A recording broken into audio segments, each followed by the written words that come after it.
It was 1853, and a boat that had sailed from Southampton docked on the north coast of Egypt. The landing plank was dropped down, and the English passengers began to disembark. As soon as they did, the beggar children, like sparrows, bakshish, bakshish, asking for gifts, for alms. And some gave, some didn't.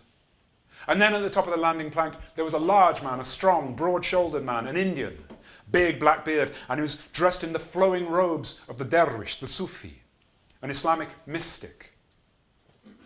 Well, the beggar children thought, we won't bother with the brown skin, we'll get nothing from him. One child tried optimistically, bakshish, and received a curt, muffish. There's nothing. And he withdrew. And this Indian smiled. He travelled all the way from England on this boat, and of course the English passengers hadn't spoken to him. That was all right. He spent the time reading the Quran and the Hadith and preparing for his journey. He'd come to Egypt to begin his pilgrimage to Mecca, to Al-Medina, his Hajj. And well he might, you might say, well he might take that long journey on earth to shorten his journey to paradise, because there were rumours following Mirza Abdullah, as he was called. Even in England, they got into drawing rooms before he arrived, and as he walked down streets, he heard them whispering behind him and tugging at his robes. These rumours that dogged him, they'd driven him out of India. These rumours of unspeakable vice. Yeah, well he might look to his soul now. And so, he disembarked, and he was met at the dock by an Englishman called John Larkin, who took him straight to his home, a typical Egyptian home of a wealthy Egyptian. Very plain on the outside, no outward display. Inside, a beautiful courtyard garden. And here, Mirza Abdullah was guest for a month. And here, he relaxed, enjoying the sound of Arabic spoken, feeling the heat of a hot country like a warm hand on the back, not the cold, clammy clasp of English weather, where he'd been too long.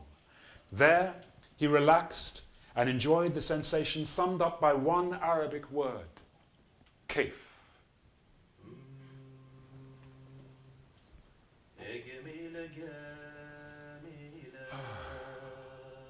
Kayf.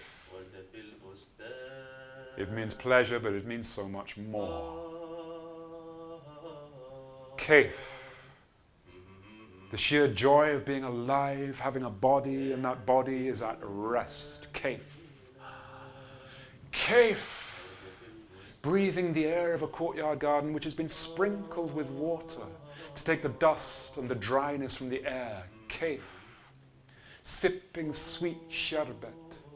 Smoking an aromatic pipe. Kayf. Listening to the servants talk. Knowing, because he spoke perfect Arabic, that they talked of him. The men saying, he's a Muslim, but a heretic, he's not our kind, he's Ajami. And the women, when the men weren't listening, saying, he could be my kind of Muslim. Have you seen his shoulders? And his eyes? Kayf.